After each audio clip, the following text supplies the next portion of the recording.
Will you go to heaven? Yes. Will I go to heaven? That's up to you.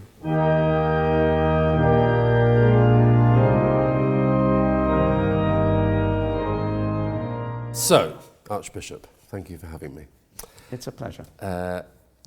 As you may have Actually, read, it's a terrifying pleasure, but there we are. I don't do God. Never. I'd never heard that before. Tell me why I should. I'd give you about a million reasons, but I'd start by saying, don't do the theoretical stuff about whether God exists. Look at the person of Jesus Christ. That's what changed me. I didn't do God. I looked at the person of Jesus Christ. I look at the evidence for the resurrection. I look at what he said. I looked at the impact of what he did. I looked at the impact of his followers, particularly in the first 200 or 300 years. And I thought, and I couldn't get away with it. Plus, there's a certain witness of seeing people's lives, particularly in some of the poorest parts of the world.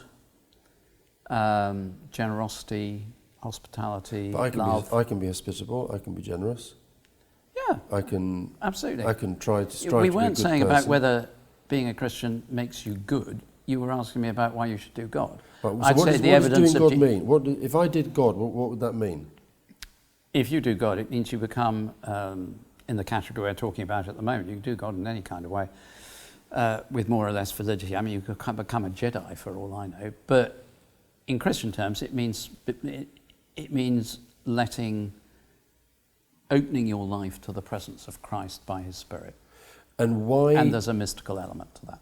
Right. Maybe it's the mystical element I find very difficult. Yeah, we all do. But what sets your God apart from all the other gods that other people believe in? Are you right and they're wrong?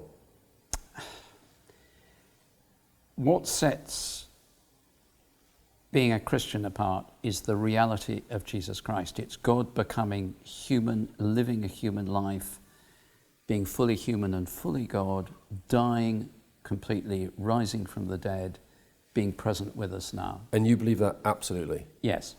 That Mary existed, Yes. and Mary was a virgin, Yes. and Jesus was the Son of God. Yes.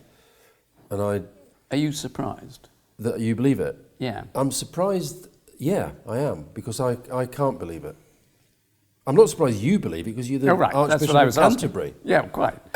I mean, I'd be very horrified worried if you didn't believe it. We're not in an episode of Yes, Prime Minister. No, we're not. No.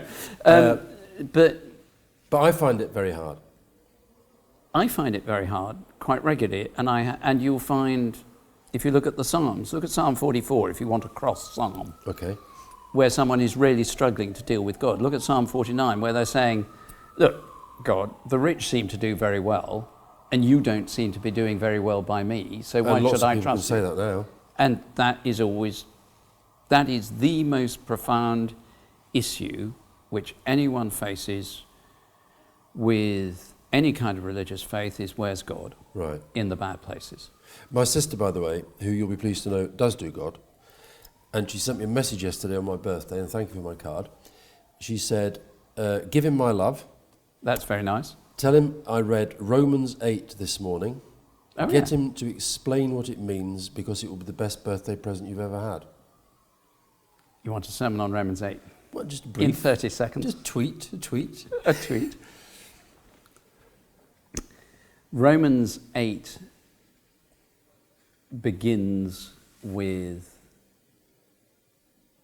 Paul coming to a conclusion after 1 to 7 that because of what Jesus did, we don't have to fear death, we don't have to fear sin.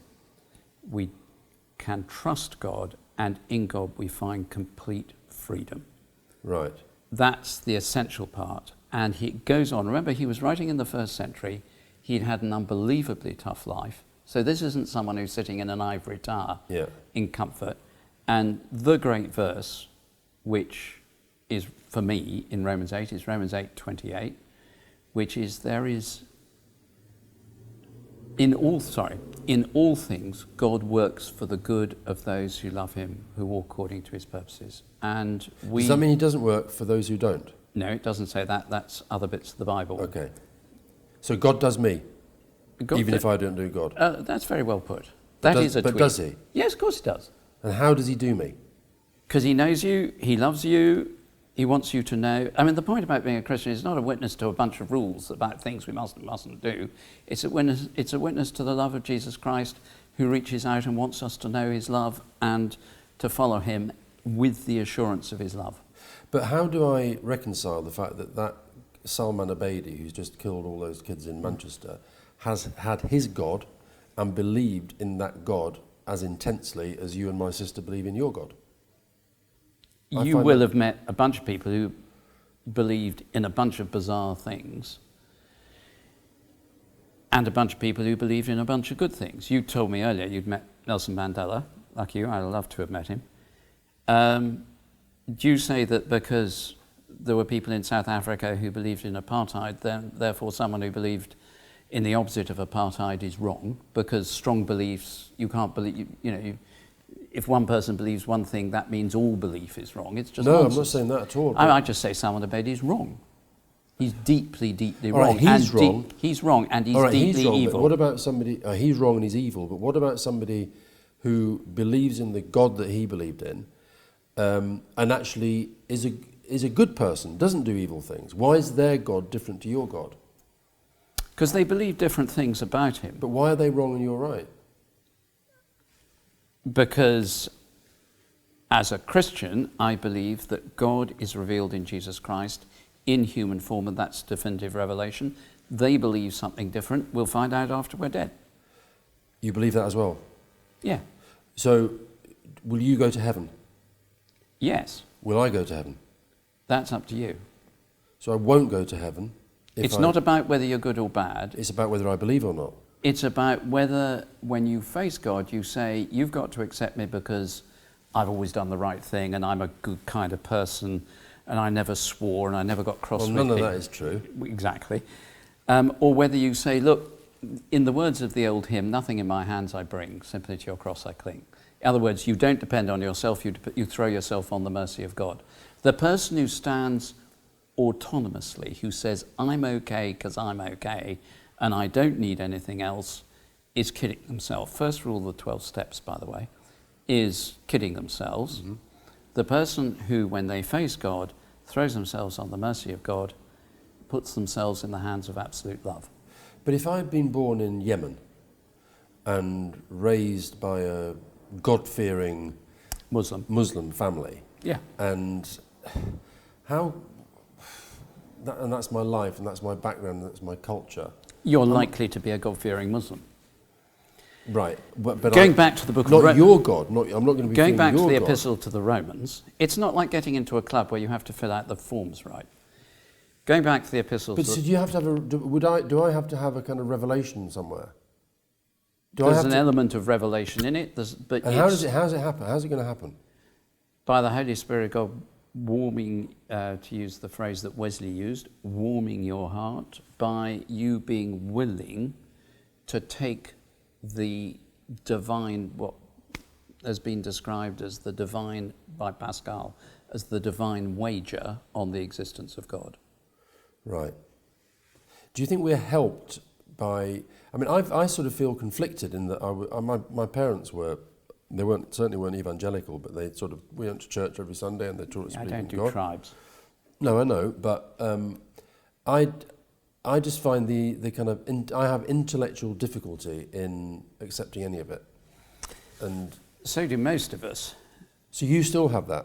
Oh, I can argue both ways if I need to, but when I come back, when I'm struggling, and there are moments when I really struggle, go back a couple of years, South Sudan, standing by the open grave, a mass grave in a place called Bor, with the bodies of the clergy at my feet to consecrate the grave before they were buried in it, with 3,000 unburied bodies in the town. Of course I ask questions. Who wouldn't? You wouldn't be human if you didn't ask questions. But I come back to the person of Jesus Christ. It is all about Jesus Christ. The moment you get away from Jesus Christ, you lose the plot in Christian terms. So you have to believe that story? You have to come to Christ as God. That's the deal. Well, what about the young people and children who've lost their life in Manchester? Let's say that, so they've been taken away prematurely. What happened if they hadn't quite reached that moment? Are they going to heaven? First of all, who goes to heaven and who goes to hell is above my pay grade, clearly. It's God's problem. Secondly, the God who gave his son to die for us on the cross is not going to reject people who turn to him at any point and look to his mercy. Someone who comes to a God of infinite love is not coming to someone who's going to go through a rule book. I mean, that's just think of yourself as a parent. You don't, when your kids come and want to talk to you, you don't say, well, have you been good enough today? Do you? No. You might be a bit teed off with them about something, but you welcome them, you hug them, you talk to them, you listen to them. You might say, I didn't really like that, or wasn't that a really clever thing to do? But that's because you love them, not because you've set a series of rules and they've met the standard. Right, but Fiona and I are doing our 3 children a disservice, having, as it were, raised them as atheists. Are we doing a bad thing? I would say you're doing something I don't think is the best way of doing it, but you would tell me I was the opposite. No. Bringing up our kids as children. No, because I'm a pro-faith atheist. You're a pro-faith atheist. I like faith and I like people of faith, but I can't do it myself. Well, no doubt your sister, as a Christian, prays for you and your children. She does, and she tells me. Well, that's great. And is that helping me? Yeah. Is that part of God doing me? Yeah. Okay, all right. Do you... Is this going to get easier? Well, what did you want? What's your favourite colour? Oh, shut up. I'm not going to answer. Do you feel part of the establishment? Do you feel you're No, part I of the really establishment? don't, but I probably am. I mean, this feels quite establishment. It feels very establishment. The thing to remember, of course, Caroline and I remind each other pretty regularly that the day I retire, all this goes. Where would he go? I don't know. We haven't got a house. Where's Rowan gone? He's Master of Magdalen College. Oh, of course he is, yeah. And do you feel at all resentful that we instinctively called him Rowan, but you seem to be Welby in headlines? No. Rowan is wonderful. Yeah. I'm slightly envious, but Rowan is wonderful. And how do you differ, do you think? Oh, golly. I get the feeling you enjoy the job more than he maybe did. Well, that may be true. You'd have to ask him. I think that probably is true. Do you like the job? On some days.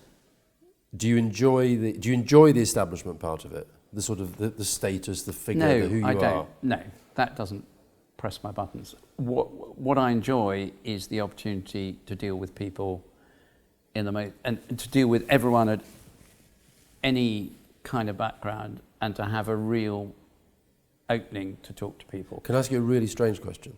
I'm sure.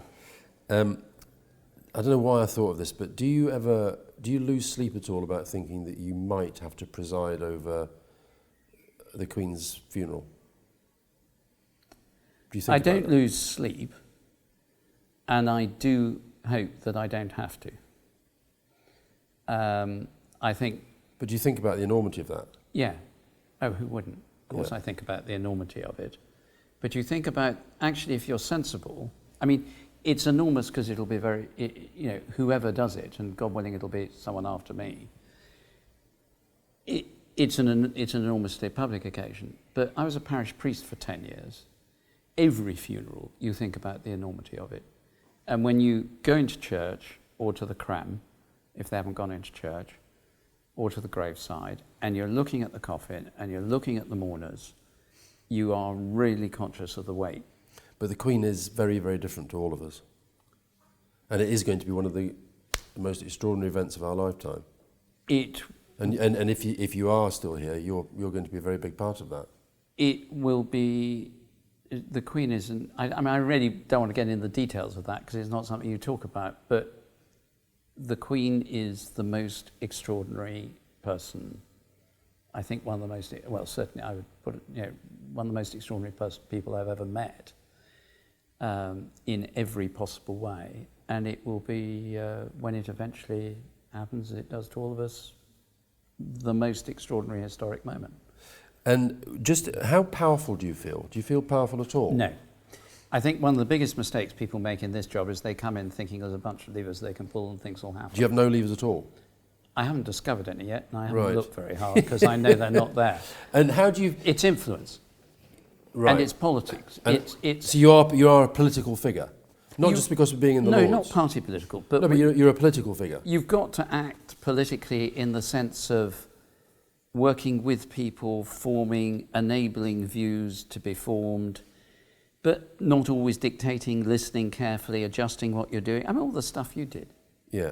So I'm a bit like an archbishop, is that what you're saying? You'd make a very brilliant archbishop. I think that was... Apart from the language. And tonally sarcastic. And the atheistic. Note to self. And just on the Pope. Yes. If he is like the Real Madrid of religious leadership, yeah, or the Barcelona, globally, where does the Archbishop of Canterbury fit? Sunderland. Sunderland, just been relegated. I know that. So quite low down then. Yeah. Right. Do you feel this Pope in particular, is sort of extraordinary? Yeah. I have never met another Pope. Right. He started 2 days before I did. And I've met him 5 or 6 times. And what's your impression? Mesmerising. Would you put him up there with the Queen? Why are we going back to the Queen again? You're trying to get me into No, trouble. because you here. said she was the most extraordinary. No, I don't care about. You want a story. headline in the I Daily don't care Mail. about That's what you're looking for. The last thing I want is a headline in the Daily Mail. I don't want anything. I don't believe that. Do you hate the Daily Mail as much as I do? I'm not going to answer that question. That's a yes. I'm not going to answer the question. There are plenty of questions I don't answer. It doesn't mean yes or no. You can make up your own mind.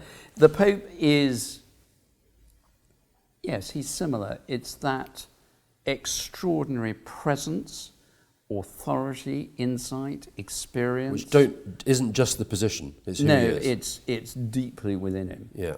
He is a man of huge humour, great gentleness, intense discipline, huge intellect. Do you share his views on climate change? Yes. And were you pleased that he gave the gift that he gave to President Trump? Yeah, I think it's a very good present. Yeah. Very good present or a very good president? Very good present. Present. Not a good president then? I'm not commenting on whether he's a good president or not. It's there. I'm just simply not going to comment. Okay. Do you feel American evangelicals say that Trump is the best thing to have happened to the church? Name 5. And evangelicals? American evangelicals who've said this. Oh, I don't know. Right, so why do you ask me? Because I read it somewhere in my extensive research. I read lots of things. All right, I'll ask you. Is Trump good for the church? Is Trump? Do you think Trump? I'm not going to answer that question because I don't know the answer, I have an answer and I'm not going to answer it. Let's put it that way. I'm simply not going to answer it. And if I said, do you think Obama was good for the world? Would you have answered that? I think with presidents, I mean, actually, having heard him yesterday, I give the answer he gave. Obama? Yeah, which is we won't know for many years. If he's been a good president? Yeah. And the outcome of individual, I think we can exaggerate the impact of particular leaders, unless they press the button, in which case we can't exaggerate it. But on the assumption they don't do that, we have good prime ministers, we have less good prime ministers. The world goes on. I mean, history is measured in centuries, not in 5-8 year periods. But we are in an extraordinary period, aren't we? Everyone thinks they're in an extraordinary period. Oh, I don't know. The 30s was pretty extraordinary. 89 was probably the most extraordinary year of my lifetime. The fall of communism, the fall of the war. 29. 97. 39 to 45. 97 showed this extraordinary what can be done by genius in communications. Is that what you think it was? That was the lasting thing? I think it was the arrival of someone whose name... You've got to remember, this appears in print, so your tone won't be conveyed, other than... All right, I'm being sarcastic. Finally turned up. You You're may being have guessed sarcastic. that I'm being... Right. I'm not. But we always think it's extraordinary times. Do you mean 39 to 45 was not an Of extraordinary course it was time? extraordinary, but I wasn't alive then. And nor were So you. in our lifetimes, I agree with you about the fall of the wall, but I do think... that was, for me, that's the most significant moment in my lifetime. Extraordinary. And, but I look at... and today, look at yes. Trump. No, I agree with you. And I look at climate change, and I've never I felt think more we're scared. facing bigger long-term dangers that are existential dangers, either for the human race or for this country. And we're facing them with more short-term politicians. And we're facing them with... I'm not sure they're short-term politicians. I think Trump. they're politicians driven... I'm not talking about Trump. I think they're politicians driven by short-term pressure from the change in information technology, Right.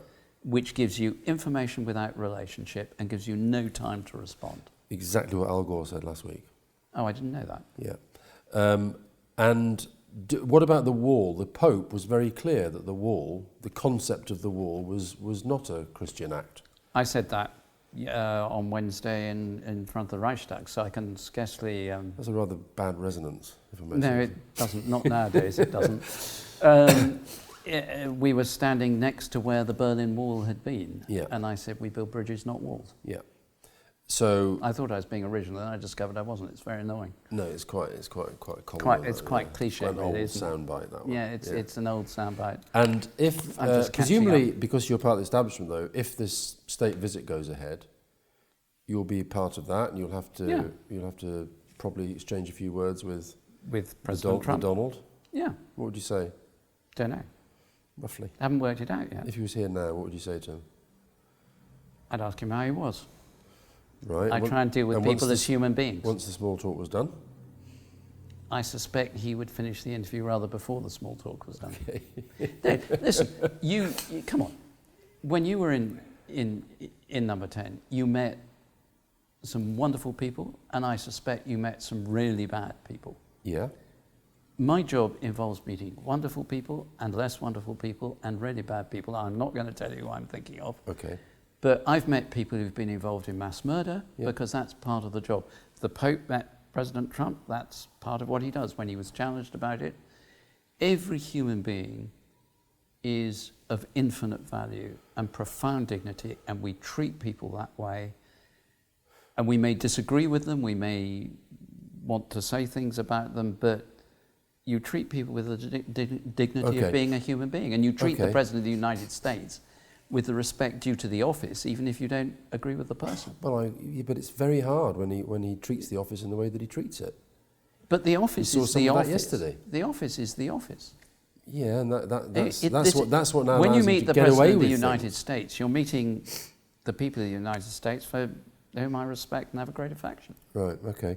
But if you put together their politics here, climate change, migration, global terrorism, it does feel quite a scary world. What's the role of the church in that context? In that context, the role of the church, well, the Anglicans, I mean, I've visited every Anglican province. There are 39 provinces around the world, and I've been in every one of them. The most characteristic thing that the Anglicans are doing around the world, and it applies also to the Roman Catholics and many other churches, is reconciliation, peace-building, development.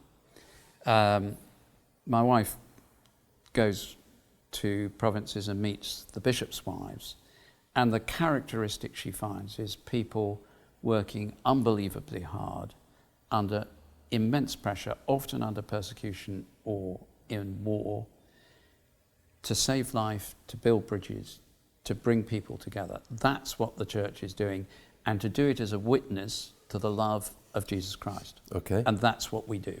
Yeah. And we do it actually in many places really rather well. Okay.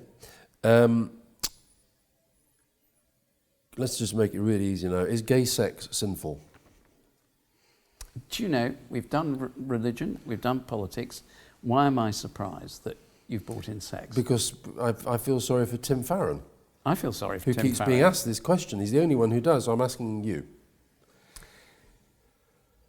You know very well that that's a question that I can't give a straight answer to. Why not? Sorry, it's a badly phrased way of answering the question. That was really bad. I should have thought that one through. Because I don't do blanket condemnation of people. And when I haven't got a good answer to the question. I'll be really honest. I haven't got a good answer to the question. I know I haven't got a good answer to the question. And that comes from two things. Inherently within myself, the things that seem to me to be absolutely central are around faithfulness, stability of relationship, loving relationships. But that could be a man and a man and a woman and a woman. I know it could be. I'm also aware and deeply held by the fact that since long before Christianity, within the Jewish tradition, that marriage is understood invariably as between man and woman, or in various times a man and several women, as it happens in the Old Testament. And I know that the church around the world is deeply divided on this in some places, including the Anglicans and many other churches, not just us, and that we are, and the vast majority of the church is deeply against gay sex. So this is where you're having to be a politician? Yes, I'm having to struggle to be faithful to the tradition, faithful to Scripture, to understand what the call and will of God is in the 21st century, and to respond appropriately with love for all people and not condemning them, whether I agree with them or not. And that covers both sides of the argument. And I haven't got a good answer, and we're not doing it, and I won't say I'm not doing that bit of work as well as I would like to. But is that because the politics of it is so difficult? If you've got these Ugandan bishops and you've got the liberals who believe something very different, and you have to try and reconcile them. Yeah, but it's irreconcilable. There are some disputes that are irreconcilable. I mean, come on, So where does that go? I don't know at the moment. What I know is that we have to be faithful to the deposit of faith, as it's called, the tradition we've inherited, to the Scripture. We have to be holy above all. We have to be people who look like God wants us to look like. That's what Jesus set the church in motion to do, is to represent him in the world, to be, when they look at the church, they should see Jesus, and really they don't. People don't, very often, particularly when we are either totally corrupted or totally hostile to people, or whatever it had, judgmental, unpleasant, nasty. So is homophobic hatred sinful? Yes, because you're hating individuals. It is not sinful to say, I don't think it's sinful to say that you disagree with gay sex, but to express that by way of hatred of people is absolutely wrong, in the same way as it, misogyny or racism. But is that not morally a cop-out? Yeah, I'm copping out because I'm struggling with the issue. Have you moved on the issue personally yourself at all? Or are you just you're having to deal with the politics of this? Oh yeah, I think I've become, the generosity I've received from gay friends in the midst of not handling this issue very well, and from people who are very traditionalist about these views, from friends who are very traditional about these views, has led to me being much less certain than I would have been, say, 10 or 15 years ago. Right. And before you had God, before you were headhunted by God, to use a phrase you once used... Did I ever? That was a pretty bad phrase. Well, I thought it was quite a good phrase, actually. Oh, well, all right, okay, yeah. Carry on. But when you didn't have God in the way that you do now, did you have views on this then that have changed as well? No. Okay. I'm just a woolly liberal. Yeah. So what about civil partnerships? Would you support our campaign? Yeah, I do support civil partnerships. And because we have no rights at all as atheistic civil partners compared to gay couples or married couples. Did you know that? Yeah, of course I did. Yeah. So you Yeah, support the campaign? I didn't know there was a campaign. There's a big campaign, and we're trying to I thought it had died a death a couple of years ago. No, it's still with going. the Same-Sex Marriage Act. Okay. Holy Trinity Brompton. Do you still Trinity. go? Holy Trinity Brompton. Yeah? Do you still go there? No, I tend to be busy on a Sunday. I thought you might be, but... But I have very good friends there. Okay. And they've been really, really good friends through this time. Farage poster. The Farage poster. Sorry to jump back to immigration, but the... Yeah. Where did that figure on you? How did you react to that when you saw it? Which Farage? The Farage poster. Oh, I said it at the time. That one. You mean the one about immigration? Yeah. Yeah, before the election. Or Before the referendum. Yeah. Before the referendum. Yeah. I said at the time I thought it was completely wrong. It's because it's just stirring up fear against people. And with the effect of, did it help him win? I don't know. You'd know that better than I would. I don't really know, to be honest.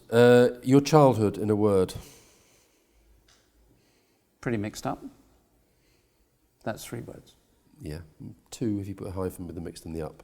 All right, okay. It is an extraordinary story. Is and it? Yeah. It was life. But it was an extraordinary story, and it's got more extraordinary with your... It's certainly got more DNA extraordinary test. in the last year. Yes, it has. I can't deny that. Yes, that was a bit of a surprise. Who do you think... I mean, I think it's worth a film, so who would play you in the movie, do you think? Who do you fancy playing you in the movie of your life? I don't think anyone would ever be... I think there's a film in that story. Do you really? Well, don't. you grow up with 2 alcoholic parents. Yep. One of them, you think you know his name, but you're wrong. You think you know his age, but you're wrong. You think you know his faith, but you're wrong. Yes. And but you think he's his father. He's your father, and you're wrong about that as well. Yeah, I didn't do very well. And it turns out actually your real father was Winston Churchill's private secretary. Deputy private secretary. And your mother also worked for Winston Churchill. For 6 years. I think that is a pretty extraordinary story. Oh, well, I'm glad you think it's extraordinary. So how's it made you feel? At different times, different things. I mean, when you're a child growing up with alcoholic parents, and remember, my father died. Yeah. I'm going to call him my father. Yeah. Because that's how I think of him. And you still think of that? Yeah, I do. Yeah. We've tried all kinds of phrases like biological father, social father. It's just, doesn't work. Doesn't work. There were moments, there were really, really, really bad moments. And I remember some of those. My father died. My mother's in recovery for 40, she hasn't had a drink in 40, 48, how old am I? Must be almost 50 years now, 49, 50 years. And I'm hugely proud of her. Yeah. And she handled that business last year superbly. Yeah. I mean, just brilliant. I think she's wonderful. It is unbelievably chaotic, frightening, disturbing, living with alcoholics. It's terrifying. Yeah. But as a child, you don't know anything else. You think this is life. Yeah.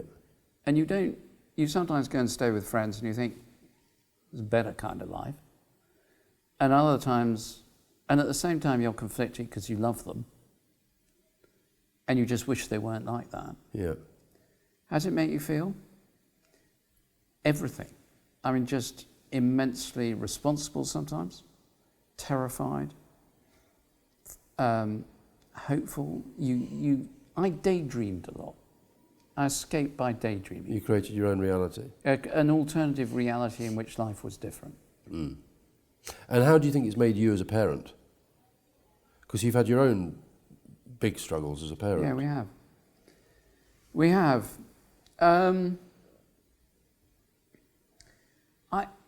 I've asked myself that.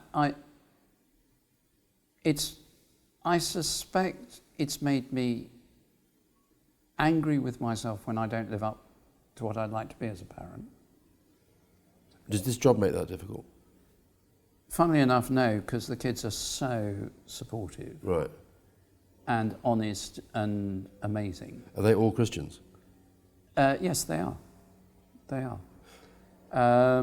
Not right through their lives. Some of them have come to it later, some earlier. And I won't know, that sounds defensive, but we've tried not to sort of shove Push it it down down their the throat, throat. yeah.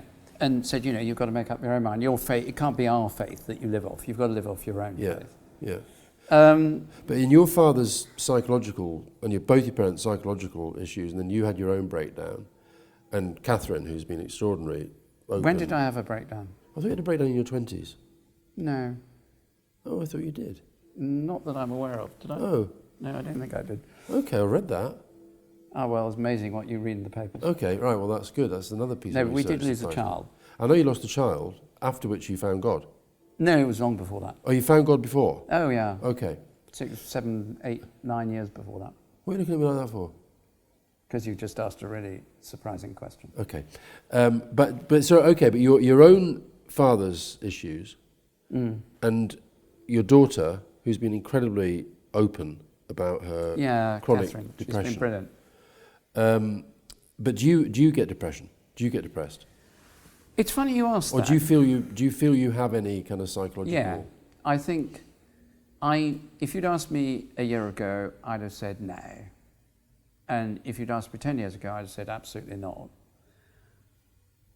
Yeah, what was that phrase that Churchill used? Black dog. Yeah. There's an element of that. And I think as I'm getting older, I'm realising that it does come from time to time. Moments of real, you would know this, those moments when objectively everything's fine, but you just think you are beyond description hopeless. Do you know that? And am I making any sense? Totally, yeah. And is that related to that feeling you said you had yesterday with Merkel and Obama of feeling I shouldn't? No. So it's a different feeling to that. That's just I say no rather confidently. I think it may be related. No, because you said hopeless. You feel hopeless. Yeah. Well, there's two meanings to hopeless. God is hopeless, can't do the job, and feeling devoid of hope. Both. Right. So they could be related. They could be related. Yeah. See, I told you. You're better at this than I am, really. Well, I've had all this hopeless stuff. Yeah, well, so have I. That's because my sister, she said, I need God. If I had God, this wouldn't happen. No, but read Psalm 88. Sorry, I've given you 2 Psalms. Can you remember numbers? 44, 47, 48. 44 and 88 will do fine. Okay, 44 and... Well, that's easy to remember. Yeah, right. What about 176? There's only 150. Okay. It's thankfully. But 44, 88, if you read Psalm 88, I bet you, I suggest you will find in there someone who is going through chronic depression. Okay. Genuine chronic depression. All the Psalms have a pattern. Some of them very happy. There's Psalms of real anger and protest, fury against enemies. And every human emotion's in the Psalms. It's amazing. Yeah. Psalm 8, but they almost all end by saying, well, God, we're putting ourselves in your hands, it'll be all right. Psalm 88 doesn't have a shred in it. Right. But he's still talking to God. Okay. And when you get... And then when I get like that, I may feel hope. Without hope, I may feel all kinds of things, but I still talk to God. Right. But Catherine, who's also talks to God... Yeah.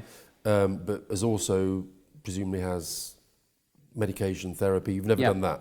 I haven't. No, I have had some stuff around post-traumatic stuff that happened when I was working in conflict zones. Right. But you've never felt the need to see somebody for your depression, for your black dog depression, call it what you will. I've never seen anyone. But you might have felt the need. Yeah. And do you not see somebody because you feel you've got God? No, absolutely nothing to do with it. I don't at the moment because it seems to pass. Right. Okay. And but you know more about this than I do. I think it's strange because it's the unreality of it. And it was fascinating watching Catherine talk with my wife on Heads Together. You did something with your wife, or your partner. Yeah. Yeah. And because Caroline's one of the most balanced, stable, extraordinary people. Well, she is the most extraordinary person I've ever met. And yet she engages really well with where Catherine's at.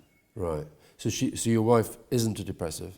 No, absolutely not. And yet she somehow has an empathy and a feeling for what Catherine has. Yeah, she's just amazing. And is Catherine good, strong at the moment? Yeah, she is. She's doing really well. She's doing really, really well. just finishing a book, and it's because she's very self-aware. She's got the most amazing husband and little boy. When did you last cry?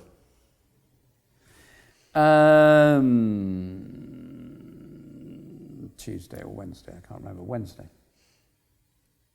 Because? Manchester. Okay. I was looking at photographs. Okay.